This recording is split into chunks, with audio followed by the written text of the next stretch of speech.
Mum, Dad, making the mundane fun. Hi, welcome back. I've got a problem here with the kitchen downlighters. I've got one that's gone out, so I'm going to show you today how to replace one of your spotlights and how to find a replacement. So let's go and see how we take it out. Before you do anything, just make sure that you turn off the electricity and be safe. Turn it off at the box, so you turn all the electricity off if you want to be safe as possible. So the first thing we need to do is you just pull on the spotlight here, and as you can see, it's got two prongs, which are a bit tricky to pull down. And just got to be very careful with your fingers. See, these two prongs kind of go inside the hole there and fix the light in place. And a bit of roof, a bit of ceiling coming down there. That's fine. And there's a little clasp here, which is how I'm going to disconnect it. So you just press on the top bit of the clasp and just pull the bottom bit. There you go, it's out. To disconnect it, it might be different for other spotlights, but for this one I'm just going to press this little button down here, and then you've got two at the side there, and pull it quite forcefully out. There you go, and that's the connector cover here. So I think what I do with this is I just turn it, yeah, and just pull it. So there we go, that's off.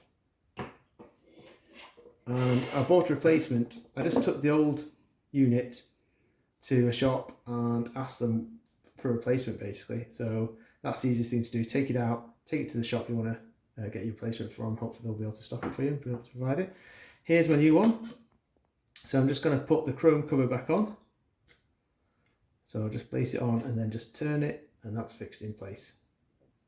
So the next thing I want to do is going to connect it back up. So it's just connecting it the same way as I did before, but in reverse. So you're just pushing it back in. There we go.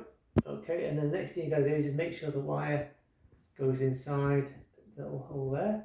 And also, I want to pull these two clasps back so they're ready to fit inside. So it takes a bit of strength, put them back inside, and then it should just go straight back in. There we go. Let's just test the light now, see if it works. There you go. Job done. It's also possible as well that if you replace this bulb here, this light unit, and it's not working, the other issue could be with the LED driver, which is this here. So replacing this is a bit more tricky because it needs to be kind of wired in, especially for this light anyway. So you might want to get a specialist to do that for you, or if you're savvy at doing that kind of stuff, just make sure the electricity's off. So that's a fairly easy fix, really, especially if it's just this bit you need to replace. So thanks for watching. Please like, subscribe and share, and see you again soon in the next one.